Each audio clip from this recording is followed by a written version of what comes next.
All right, dude. So there's a couple of things that you need to think about. Um, Number one, the first thing is that no matter what the local injury is, so it's like, let's say it's my right knee, right? I don't want to stop training in general. So, a lot of people, like, they have an injury. Okay, my knee hurts, so then I'm not going to work out at all. Well, guess what? You could do all upper body stuff even though the knee is injured. And the reason that this is important is number one, training in general is going to speed up the healing process because from like a hormonal perspective, blood flow perspective, because remember your cardiovascular system, the blood, right, going through the entire system, that's a closed circuit, right, or a closed loop. So and blood flow is the key to healing. So even though I might have an injury here, if I'm doing all this stuff and still training hard in the areas that I can, I'm going to promote healing here. Okay, from a blood flow and circulation perspective, from a hormonal perspective. So that's number one. Do not stop training. Okay.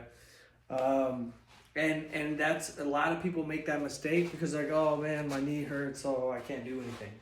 Do not do that. Number two is specific to the area. You want to start to get as much blood flow locally as possible, and you want to start to get as much movement as possible. So, let's say that going going full flexion causes pain in the knee, right? And I'm just using this as an example. And then, but if I go to here, there's no pain. So then I want to start doing as much reps here as I possibly can. I want to use that specific area as much as I possibly can in whatever way that I can. And that could look different, right? It can be a number of different ways that you can move that area. If we want to use a squat, for example, maybe squatting to here causes a lot of pain, but squatting to here causes no pain, right? And so I want to start to do literally thousands of reps to that area. A knee specific thing might be, this is called a Patrick step. So I stand on that foot and I lean forward, touch my heel and bring it back. I'm keeping as much load on this knee as possible without pain. So your pain is your guidance system, okay? That's very important to recognize. The pain tells you where you can and can't go. It's not a negative thing, it's feedback, right? So like I said, if I have pain going past this angle, but then I can do this pain-free, I want to start doing this as much as possible. Like I said, literally hundreds and hundreds of reps. And so unloaded, that could be literally, if I can do this pain-free, I want to start getting hundreds of reps of this hamstring curl. And then I can also test out quad and go hundreds and hundreds of reps here. Basically, what you're trying to look for is, can I fill this area with blood? Can I get a pump? Because that will cause healing, right? So those are kind of like the basic principles. Obviously, keep your protein high. This is a time when people get an injury, they just like, all right, well, fuck it. They start eating a ton of crap. They stop working out, and they dig themselves a deeper hole that's more difficult to get out of. So do not stop training because it doesn't prevent you. Let's say your knee is so painful, and I doubt this is an extreme example, where you can't even like go here without pain. Fine. You can start doing all upper body stuff in machines, rows, presses, pulls, vertical presses, horizontal. You can do a million things that don't involve this, right? And so you want to do all those things. So don't stop training. Don't start eating like shit. Keep that protein high. Keep the water high. Those things will also promote healing. And then you want to find those movements that you can start to get a lot of reps and movement in here. And then we start to add load, right? So, for example, maybe you find out like, okay, well, if I grab a kettlebell or something like, you know, and I could start doing goblet squats to here, cool, do it, right? And then what you're gonna find is you can slowly start to increase that load and you can slowly start to increase that range. But this is going to require like that mentality of like, well, it's not the end of the world. Everybody always heals. The body will always heal.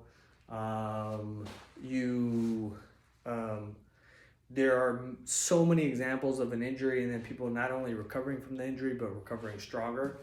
So, and I'll, just as a side note, like all of my biggest progress has always been because of injuries. So the whole reason I even got started in strength training was because of my back pain, where like I literally couldn't even walk sometimes. So shifting that perspective is very important. And instead of focusing on what you can't do, you focus on what you can do.